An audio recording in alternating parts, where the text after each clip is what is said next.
अमर राम चरित्र लिख कर अमरता निज काव्य को दी। निज गुणों की सुयस मणि का अमर माला में पिरो दी। विश्व यह जब तक रहेगा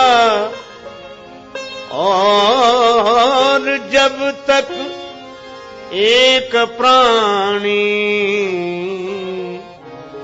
है, अमर मानस तुम्हारी भी अमर तब तक कहानी। अमर कृति को पढ़ बनेंगे अमर हरि के दास। धन्य तुमको है धन्य तुलसीदास। श्री तुलसीदास जी महाराज की जय। श्री तुलसीदास जी महाराज प्रेम तत्व की महिमा का वर्णन करते हैं। भगवान श्री राम को केवल प्रेम प्रिय है।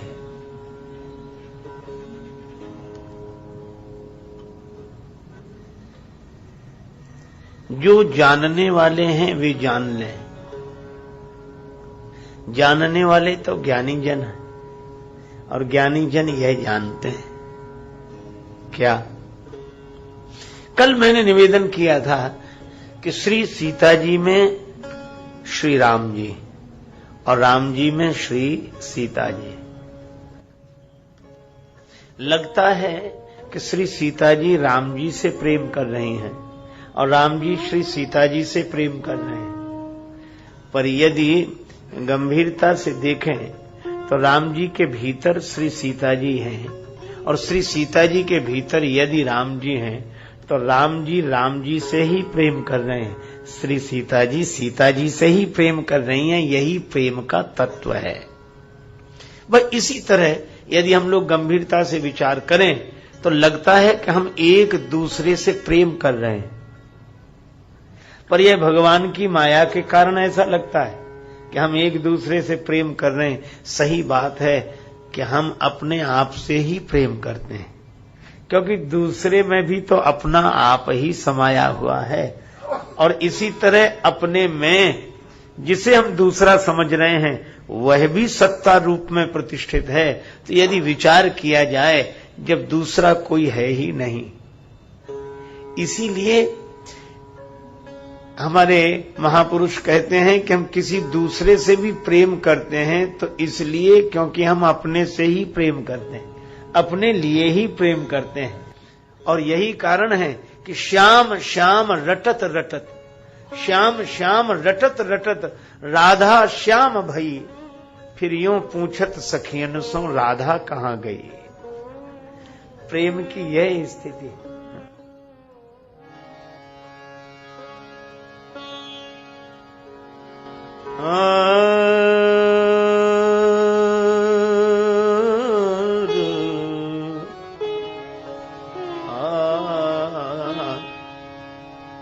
जोई जोई तान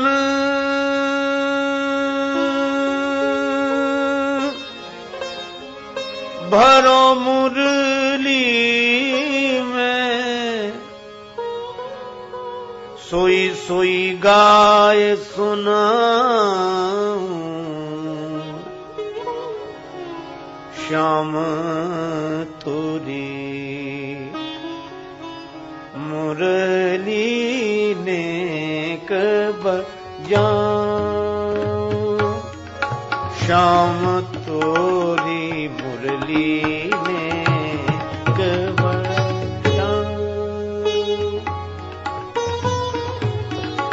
तोरी मुरली ने कब जाऊं। श्याम तोरी मुरली ने कब जाऊं।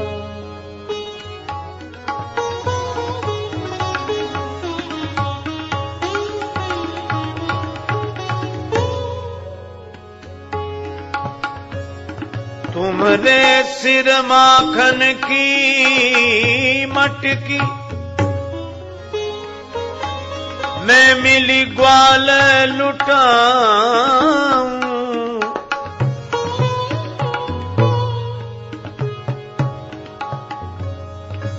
हमारी चुनरी तुम ही ओढ़ो,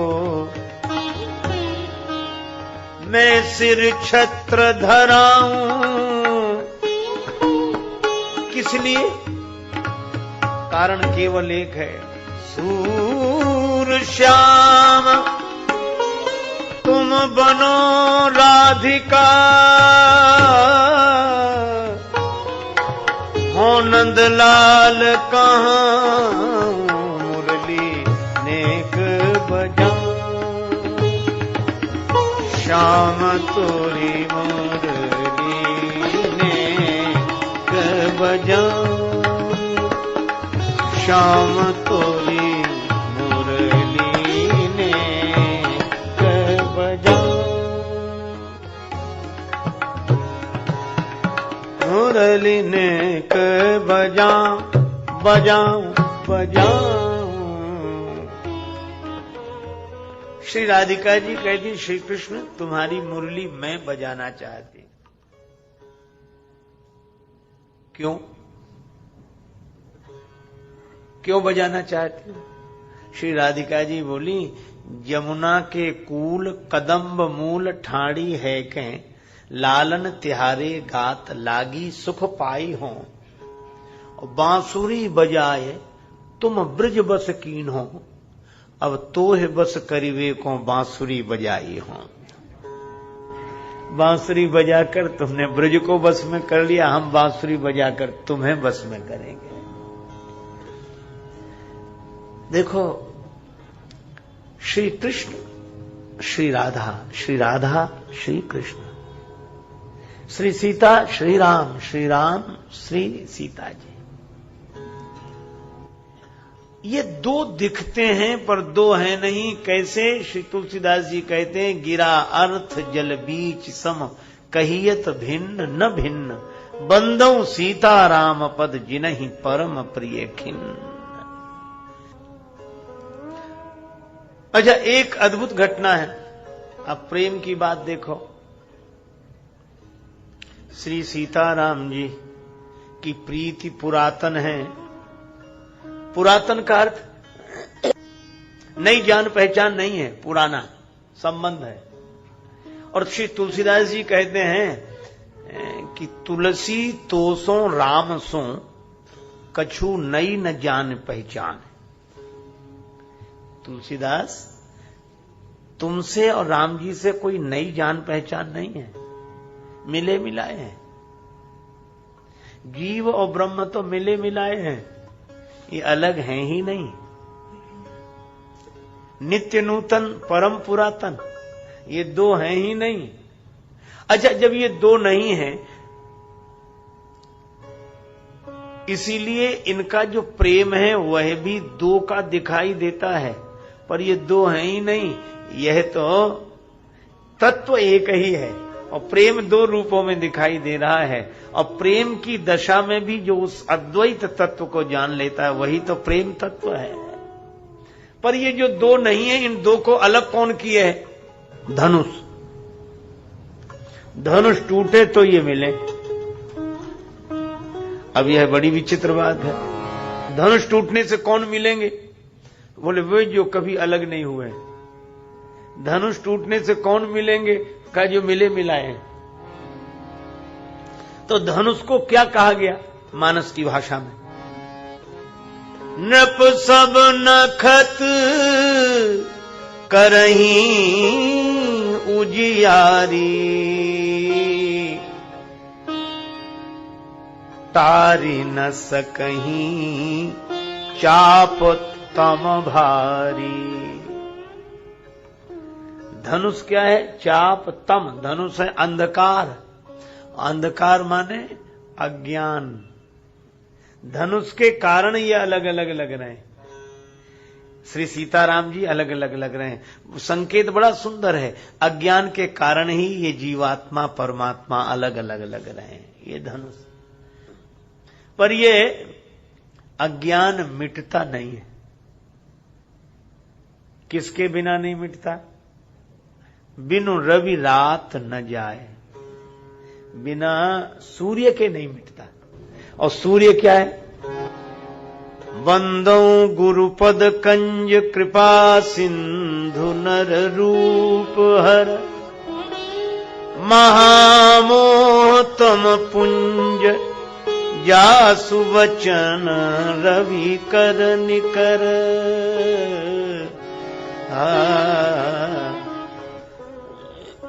गुरु ज्ञान ही सूर्य है जो अज्ञान के अंधकार को मिटाता है। तो जहां गुरु वहां ज्ञान, एक ही साथ तो रहेंगे। और इसीलिए रामचरितमानस में देखें, ये धनुष टूटा किससे? भगवान राम से, और किसी से नहीं टूटा, और किसी से हिला भी नहीं। इसका अर्थ क्या है कि अज्ञान की निवृत्ति तो ज्ञान के द्वारा ही होगी, और कोई उपाय नहीं। नान्या पंथा विद्यते अयनाय, इसके अलावा कोई मार्ग नहीं। अच्छा, गुरुजी बैठे हैं और गुरुजी के संग राम जी बैठे हैं, तो राम जी को उपमा क्या दी गई? उदित उदय गिरि मंच पर रघुवर बाल पतंग। रघुवर बाल पतंग। राम जी सूर्य हैं, उदय होते हुए सूर्य हैं, और कितना बढ़िया संकेत है। किसी ने कहा कि आपने राम जी को उदय होता हुआ सूर्य क्यों बताया? तुलसीदास जी बोले इसलिए कि गुरु जी के पास बैठे हैं, गुरु जी के चरणों में बैठे हैं, और इसका अर्थ है जो गुरुदेव के चरणों में बैठते हैं उन्हीं के जीवन में ज्ञान का उदय होता है, ज्ञान का सूर्योदय होता है। यह संकेत है। अब इस धनुष को तोड़ने की चेष्टा तो बहुतों ने की। श्री कबीरदास जी ने भी इस धनुष को एक रूप में देखा है। कबीरा मोह पिनाक यह बिनु गुरु टूटत नाहि। कबीरदास जी कहते हैं ये मोह का धनुष है। मोह माने अज्ञान। यूं कहो कि अज्ञान के कारण ही देहाभिमान, देहाध्यास। और जब तक ये देहाभिमान का धनुष नहीं टूटता, देहाध्यास का धनुष नहीं टूटता, तब तक जीवात्मा परमात्मा के मिलन की एक रूप में अनुभूति नहीं होती। यही इस कथा का रहस्य है। तो ये दो हैं नहीं, परस्पर दो चकोर दो चंदा। अगर दो हैं तो दोनों ही चकोर, दोनों ही चंद। इसलिए कहियत भिन्न न भिन्न। मुझे तो कभी कभी लगता है कि जो ज्ञान की दृष्टि से अद्वय ब्रह्म है, वही प्रेम की लीला करने के लिए अपने संकल्प से ही और स्वरूप में ही दो की भावना कर लेता है। बस इतनी सी बात है। उनका संकल्प है, लीला विलास है, और यही कारण है। लेकिन वो अपने संकल्प से एक होकर दो रूप में दिखते हैं, और अज्ञान के कारण हम उन्हें दो मानने लगते हैं। यही उनकी माया है। तो अज्ञान की निवृत्ति हो, अब इसके लिए बहुत राजाओं ने चेष्टा की। तुलसीदास जी महाराज कहते हैं सब काम किया राजाओं ने। सुनिपन सकल भूप अभिलाखे, सुनिपन सकल भूप।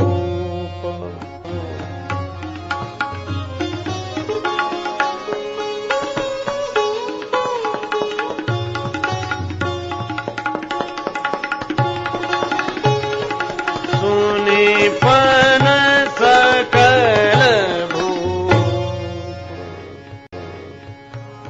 देखो, बलवान तो यह राजा भी हैं, भट्टमानी बड़े बलवान हैं, पर एक संकेत बड़ा सार्थक दिया श्री तुलसीदास जी ने।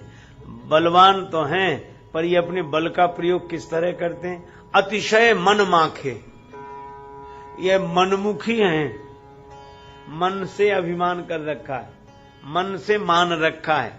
और इसका अर्थ है कि जो मनमुखी ढंग से अपनी शक्ति का उपयोग करते हैं उनके अज्ञान की निवृत्ति नहीं होती। जो अपनी शक्ति का उपयोग गुरुमुखी ढंग से करते हैं उनके अज्ञान की निवृत्ति होती है। तो ये राजा सब हैं मनमुखी और राम जी अकेले हैं गुरुमुखी। इसीलिए वंदे गुरु परंपराम, गुरु महिमा इसीलिए है। संकल्पवान सदगुरु की कृपा से उद्भूत ज्ञान के द्वारा ही अज्ञान की निवृत्ति होती है। इन राजाओं ने बड़ी चेष्टा की। ये तरह तरह के साधन हैं, ये धनुष को नहीं हिला सके। अच्छा, कितनी बढ़िया बात है। ये जितने भी साधन हैं मैं को नहीं मिटा पाते। जैसे आप पुण्य करें, दान करें, धर्म करें, तपस्या करें, तो भी मैं तो बना ही रहेगा। मैं पुण्यात्मा हूं, मैं दानी हूं, मैं तपस्वी हूं, ये इस रूप में तो बना ही रहता है। आहा, जब ज्ञान हो जाता है तब यह लगता है मैं न दानी हूं, न पुण्यात्मा हूं, न पापी हूं। फिर चिदानंद रूपः शिवोहम शिवोहम, मैं वही हूं। तो मैं को कोई साधन नहीं मिटा पाता। देखो, मैं भी दो हैं रामचरितमानस में। एक मैं के लिए कहा कि ये मैं ब्रह्म है, अहम ब्रह्मास्मि, और दूसरी ओर यह कहा गया मैं और मोर तोर तय माया, ये मैं माया है। हालांकि जब जब लोग माया की बात करते हैं तो मैं पर ध्यान ही नहीं जाता, मेरों पर ही ध्यान जाता है। हमने सब छोड़ दिया, सब। हमने कहा क्या छोड़ दिया? बोले मेरा तेरा क्या, माया है सब। अरे हमने कहा ये मेरा ही माया नहीं है, मैं ही माया है। मेरा तो छोड़ देंगे और मैं बना रहेगा तो जहां जाएगा वहां मेरा बना लेगा। मैं तो एक दिन मैं सोच रहा था कि एक और तो मैं को सत्य कहा जा रहा है, ब्रह्म कहा जा रहा है, दूसरी ओर मैं को माया कहा जा रहा है। तो ये दो तरह की बात हो गई। पर ये बिल्कुल दो तरह की बात नहीं है। इसको एक उदाहरण से हम लोग समझें तो बात स्पष्ट हो जाएगी। आप ऐसे सोचें जैसे रात्रि में आप स्वप्न देखते हैं और सपने में अपने को ही देखते हैं। किसी आदमी ने आज तक शायद ऐसा सपना न देखा हो जिस सपने में उसने अपने को न देखा हो। सपने में सबसे पहले अपने को देखते हैं, फिर अपनों को देखते हैं। अच्छा, अब एक बात सोचना, आप देख रहे हैं सपना और सपने में आप दिख रहे हैं, तो आप देख भी रहे हैं और आप दिख भी रहे हैं। अच्छा, तो अब यह विचार करें कि ये दो आप हैं कि नहीं। एक देखने वाले आप हैं, एक दिखने वाले आप हैं। तो आपके मैं के दो रूप हो गए। मैं देख रहा था सपना और सपने में मैंने मुझको देखा, तो दो हो गए, एक दिखने वाला और एक देखने वाला। तो जो दिखने वाला मैं है वह स्वप्न पुरुष है, वह जो दिखने वाला मैं है वह मिथ्या है, पर उसको जो देखने वाला मैं है वह ब्रह्म है, वह सत्य है। इसलिए एक मैं माया का स्वरूप और एक मैं ब्रह्म का स्वरूप। तो इस जो मिथ्या मैं है स्वप्न पुरुष की तरह, इसकी निवृत्ति जागने पर ही होगी, स्वप्न में नहीं होगी। और जागने का अर्थ है गुरुदेव की कृपा से ज्ञान पाकर जो जाग गए हैं उनके इस मिथ्या मय की निवृत्ति स्वप्न पुरुष की तरह हो जाती है। यह संकेत है। तो ये धनुष रखा है, बड़े बड़े राजाओं ने चेष्टा की, बड़ी बड़ी साधनाएं भी इस देहाध्यास देहाभिमान के मय को नहीं मिटा पाती हैं। यही इस कथा का संकेत है। जब किसी से धनुष नहीं हिला तब गुरुजी बोले, राम उठहु राम भंजहु भव चापा, मेटहु तात जनक परितापा।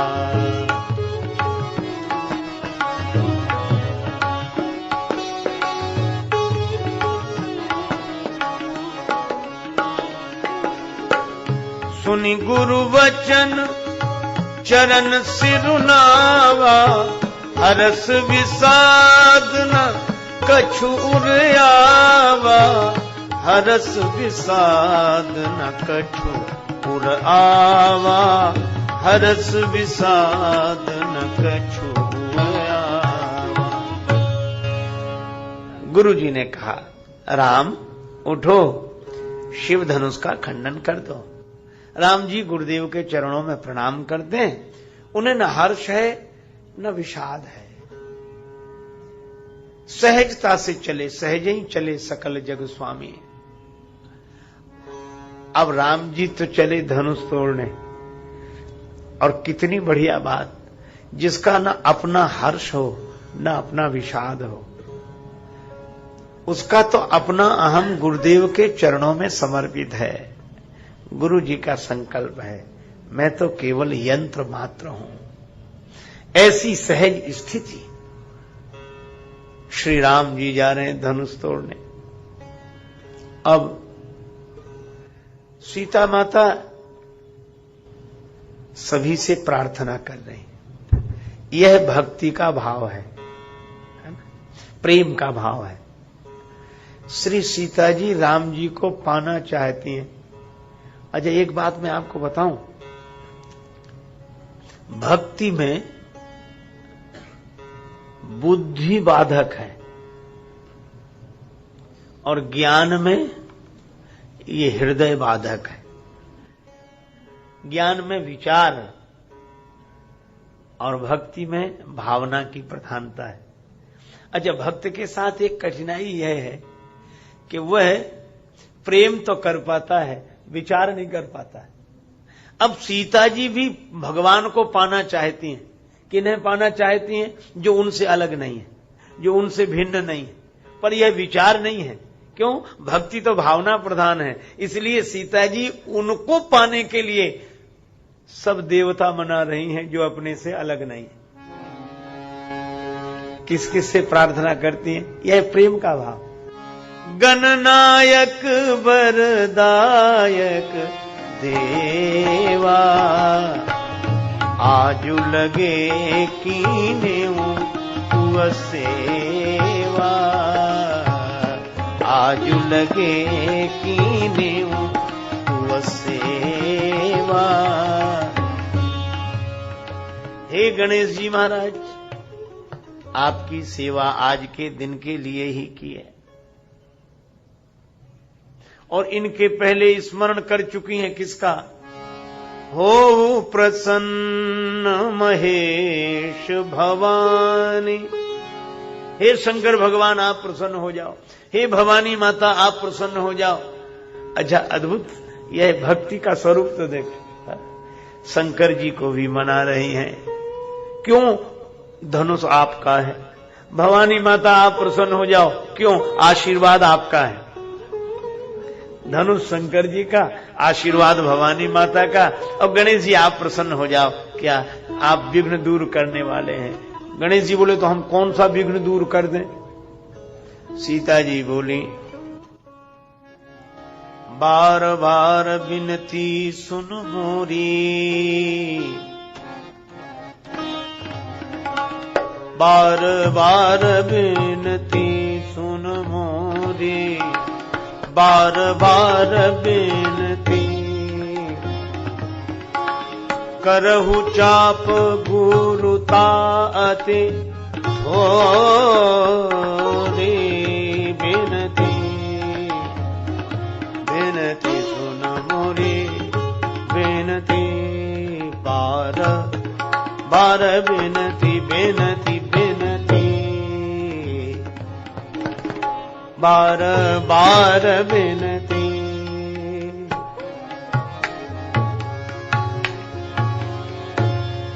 बार बार विनती, बार बार विनती, बार बार विनती। बार बार मेरी विनती सुनो, बार बार। अच्छा क्या करें? इस धनुष का वजन कम कर दो। गणेश जी से प्रार्थना क्या की जाए? इस धनुष का वजन कम कर दो। गणेश जी मुस्कुराए कि इस काम के लिए हम ही मिले।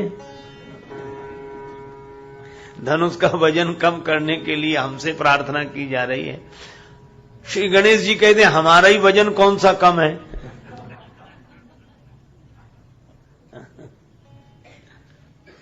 क्योंकि देवताओं में सबसे स्थूल काय गणेश जी दिखते हैं, तुंदिल है, स्थूल काय है, और उनसे कहा जाए कि वजन कम कर दो धनुष का। गणेश जी मुस्कुराए तो सीता मैया बोली कि आप कितने भी स्थूल काय रहें पर वजन कम करने की कला में कुशल हैं। कैसे? कि अगर वजन कम करने की कला में प्रवीण न होते तो आपके वाहन का क्या हाल होता? जितने स्थूल दिख रहे हैं अगर उसी तरह वजन होता तो चूहे की क्या दशा होती? इसका अर्थ है कि आप वजन वाले दिखते तो हैं पर इतने हल्के होकर बैठते हैं कि चूहा भी आपको लेकर घूमता रहता है। कितना बढ़िया संकेत है। हमारे यहां गणेश जी प्रथम पूज्य हैं, बड़े हैं। क्यों बड़े? इनमें बड़प्पन है। किस अर्थ में बड़प्पन है? कि ये हैं तो बहुत बड़े लेकिन चूहा भी इनका वजन उठा लेता है। हमारे यहां बड़े होने की यही पहचान है कि छोटे से छोटा भी जिसका वजन उठा ले वही बड़ा है। ऐसा बड़ा होना किस काम का? बड़े बड़े जिनका वजन न उठा पाए। कहते अरे बड़े बड़े, उनका बड़े तो वो बड़े तो हैं पर बड़प्पन तो गणेश जी में दिखाई देता है कि छोटे से छोटा भी जिनका वजन उठा ले। अच्छा भाई तुम ही ले चलो, कोई बात नहीं। अच्छा एक और अद्भुत बात है, गणेश जी विवेक के रूप हैं, अभिमान तो है ही नहीं। अच्छा इसको दूसरे ढंग से भी देखें, हम लोग तो इसी से परेशान हैं कि लोग क्या कहेंगे, इतने बड़े आदमी और ऐसे जा रहे हैं, इस सवारी से जा रहे हैं। मुझसे कई बार लोग कहते हैं कि इतने बड़े और इससे कोई क्या कहेंगे, नहीं व्यवस्था करो। अच्छा किसी दिन टैक्सी से जाना पड़े तो लोग क्या, अरे आप टैक्सी से, लोग क्या कहेंगे, इतने बड़े और टैक्सी से, और लोग क्या कहेंगे, आप भी इतने, जरा दिखना भी चाहिए। हमको हंसी लगती है। हमने कहा गणेश जी से आज तक किसी ने कहा इतने बड़े और चूहे से। अरे भाई गणेश जी चूहे से चले तो उनका कौन सी महिमा गिर गई? तो बड़े होने का अर्थ क्या है? गणेश जी ने यह बताया कि जो साधनों से बड़ा हो वह कोई बड़ा नहीं है। बड़ा तो व्यक्ति साधना से होता है, साधनों से नहीं होता। साधना से बड़ा होता है कि साधनों से बड़ा होता है। और सही बात यह है कि जो साधना से बड़े नहीं हो पाते हैं वे साधनों के द्वारा अपने को बड़ा करके दिखाते हैं। और जिनका ध्यान साधना पर नहीं रहता वो साधनों से ही लोगों को बड़ा समझने लगते हैं। इसलिए मुझे वो बात याद आई जब स्वामी विवेकानंद जी भारत से बाहर यात्रा में थे। शिकागो की धर्म सभा में उनके व्याख्यान की सफलता के बाद जो उनको सम्मान मिला तो किसी भक्त ने कहा कि स्वामी जी आपको देखकर लगता नहीं था कि आप इतना बढ़िया व्याख्यान देकर और सबको मंत्रमुग्ध कर देंगे। सब हतप्रभ रह गए। पहले नहीं, क्योंकि आपका रहन सहन का ढंग ठीक नहीं है। ये ऐसे वस्त्र लपेटते हो वहां तक लहराता रहे बिना ये। हम आपको बहुत बढ़िया सलाह देते हैं, क्या आप हैं तो बहुत महान पर दिखते नहीं हो। तो स्वामी जी बोले क्या करें? कहा कि हम व्यवस्था करा देते हैं, वस्त्र लाएंगे और आप दर्जी को माप दे दीजिए तो आपको बहुत बढ़िया वस्त्र ऐसे बनवा दिए जाएं जिन्हें पहनकर आप भद्र पुरुष लगें, आप शरीफ लगें, आप सचमुच बड़े लगें। स्वामी जी ने उत्तर दिया कि भाई आपके यहां दर्जी आदमी को शरीफ बनाता है, पर मैं उस देश से आया हूं जहां चरित्र आदमी को शरीफ बनाता है। असल में हमारे यहां दर्शन की महिमा है, और दुर्भाग्य से हम लोग प्रदर्शन से जुड़ गए। जहां दर्शन है वहां विचार है, जहां प्रदर्शन है वहां प्रचार है। गणेश जी से यह प्रेरणा लेनी चाहिए कि छोटे से छोटा भी जिसका वजन उठा ले, और छोटे से छोटे साधन से भी जाने में जिसको कोई गिलानी न हो, बल्कि ये अपना चलने से मतलब ठीक है, जो है ठीक। अच्छा, और यही भी नहीं सोचा करे भाई तुम्हारी मां भवानी नंदन हो आप, भवानी माता तो शेर पर चलती हैं और आप चूहे पर। कई लोग ऐसे ही बहुत परेशान करते हैं, क्या आप विचार तो करो किस कुल से ऐसे चल रहे हो कहां। पर गणेश जी मुझे लगता है इसीलिए स्वस्थ रहते हैं, क्योंकि इन सब बातों का वो टेंशन नहीं लेते हैं, जो है ठीक है। और लड्डुओं को भोग लगे, संत करें सेवा। और लड्डुओं का भोग क्या, तुलसीदास जी विनय पत्रिका में कहते हैं, राम नाम मोदक सुधा जो सान पागे है। राम नाम का मोदक भक्ति के रस में डुबोकर जो सेवन करता रहे, उसको कोई फर्क नहीं पड़ता, वह अपनी मस्ती में रहता, आनंद में रहता। तो गणेश जी ने कहा कि हमारा वजन कौन सा कम है, लेकिन वजन कम करने की कला में आप प्रवीण हैं, तो आप ऐसा करें कि धनुष दिखता तो ऐसे ही रहे, वजन कम हो जाए, और थोड़ा बहुत नहीं, करहु चाप गुरु था अति थोरी, करहु चाप गुरु था, गुरु था अति, गुरु था अति, गुरु था, गुरु था, गुरु था अति। करहु चाप गुरुता, इस धनुष का वजन कम ही नहीं अत्यंत कम कर दो, गुरुता अति थोरी। गणेश जी बोले ठीक है, लेकिन ये प्रेम, प्रेम तो है पर प्रेम प्रकट भी नहीं हो रहा। प्रिय पाहुने के प्रति प्रीति वधु, प्रगटी नहीं घूंघट में ही रही, अनुराग उमंग तरंगणी भी, तट से न बढ़ी तट ही में रही, दुख की घटा बिंदु नहीं बरसी, दृग संपुटी के पट में ही रही, घटिका में घटी इतनी घटना, फिर भी घट की घट ही में रही। मन ही मन, मन ही मन मनाव अकुलानी, मन ही मन। अच्छा, एक अद्भुत बात है, सबसे प्रार्थना के जयमाल थी हाथ में,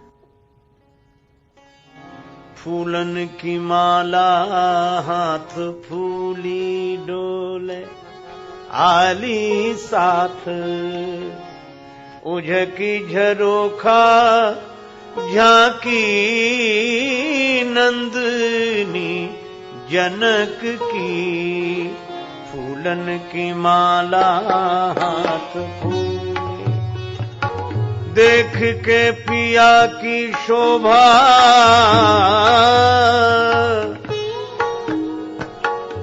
सियाजू का मन लोभा, एक टक रह गई जैसे पूतरी कनक की, फूलन की माला हाथ फूले, कुंवर है किशोर गात, कहे को पिता से बात, छाड़ दो प्रतिज्ञा तात, धनुष तोरण की, फूलन के माला हाथ फूले। माला लिए हैं हाथ में श्री जानकी जी, इनसे धनुष टूटेगा क्या? पिताजी धनुष तोड़ने की प्रतिज्ञा तोड़ देते तो अच्छा था। एकटक रह गई जैसे पूतरी कनक की, स्वर्ण प्रतिमा के समान श्री जानकी जी खड़ी रह गईं। कण कण में तुझको ढूंढा, तेरा पता नहीं है, तेरा पता मिला तो अब मेरा पता नहीं है। ऐसी स्थिति माला लिए खड़ी है। अब याद आया, अरे इन्हीं को तो पाना है। अच्छा किन्हें पाना है? उन्हीं को जो यही है। हाँ? जो यही है उन्हीं को पाना है। शिकायत किस जुबान से करें हम उनके न आने की? यही एहसान क्या कम है मेरे दिल में जो रहते हैं, वो तो है ही, उन्हीं को पाना है। माला से ही बोली श्री जानकी जी, एरी जयमाल कह तो सुन ले हिये को हाल, कह तो होए निठुर रोस ही में तनि जावे तू, कह तो प्रण साथनी होए प्रण को निवाह देरी, कह तो प्राण घातनी होए प्राण हनि जावे तू। बिंदु कवि लाडली सखी की लाज राखे सखी, दो में से एक की ही ठान ठन जावे तू। दासी बने सांवरे सुजान के गले की, कह तो जान की गले की आज फांसी बन जावे तू। जयमाल मेरे मन का हाल सुन ले। अच्छा अब एक बात बताओ, जब इतनी व्याकुल है श्री जानकी जी, तो राम जी धनुष तोड़ क्यों नहीं रहे? धीरे धीरे जा रहे हैं। अच्छा जान रहे हैं, देखी विपुल विकल वैदेही। आहा, श्री तुलसीदास जी कहते हैं कि इसका एक ही कारण है। क्या? राम जी कहते हैं कि धनुष तो टूटे पर उसके पहले श्री जानकी जी का भ्रम टूट जाए। तो भक्त भी भ्रम में, हाँ भाव में तो रहते हैं, पर भ्रम यह है कि जिन्हें हम पाना चाहते हैं वो हमसे भिन्न है। तो भगवान ने कहा कि जरा और व्याकुलता बढ़े, और ये व्याकुलता बढ़ी और होते होते कहां पहुंची? अब धनुष से कहा, धनुष तुम ही सुन लो। अब मोहि शंभु चाप गति तोरी, अब मोहि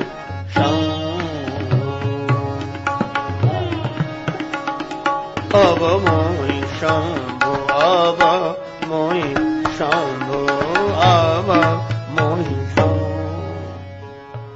हे शिव जी के धनुष, अब मुझे तुम्हारा भरोसा है। धनुष ने कहा कि मैं क्या करूं?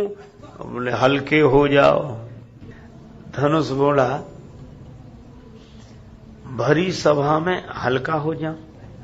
अच्छा सभा में तो कोई ये सिद्ध नहीं करेगा कि हम हल्के हैं, बल्कि सभा में तो हल्के लोग भी भारी होकर बैठते हैं। और धनुष से श्री जानकी जी कह रही हल्के हो जाओ, भरी सभा में सबके बीच में यह सिद्ध करें कि हम हल्के हैं। देखो श्री जानकी माता ने कहा कि धनुष सबकी तरफ मत देखो, भगवान की तरफ देखो। राम जी दिख रहे हैं? हाँ दिख रहे हैं। किधर आ रहे हैं? हमारे पास। क्यों आ रहे हैं? धनुष बोला हमारा वजन उठाने के लिए। जिसका वजन उठाने के लिए स्वयं भगवान चलकर पास आ रहे हों, वह भी चिंता के बोझ से हल्का नहीं होगा, तो फिर और कौन हल्का होगा? इसलिए हल्के हो जाओ, राम जी को देखकर, भगवान को देखकर निश्चिंत हो जाओ।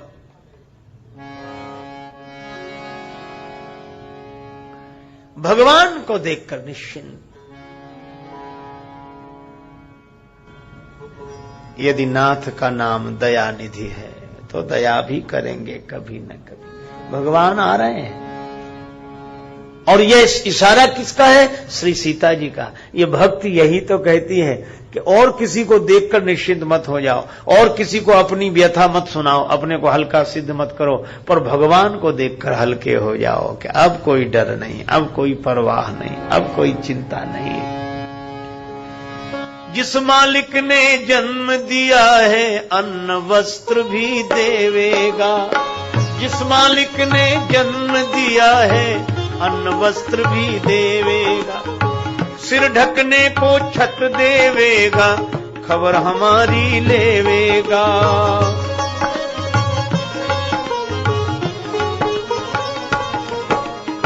भजन करो निश्चिंत हो चिंता, छोड़ो रोटी दाल की। बलिहारी बलिहारी बोलो, बलिहारी नंदलाल की। बलिहारी बलिहारी बोलो, बलिहारी नंदलाल। चिंता करे बलाए हमारी, इस माया जंजाल की। बलिहारी बलिहारी बोलो, बलिहारी नंदलाल की।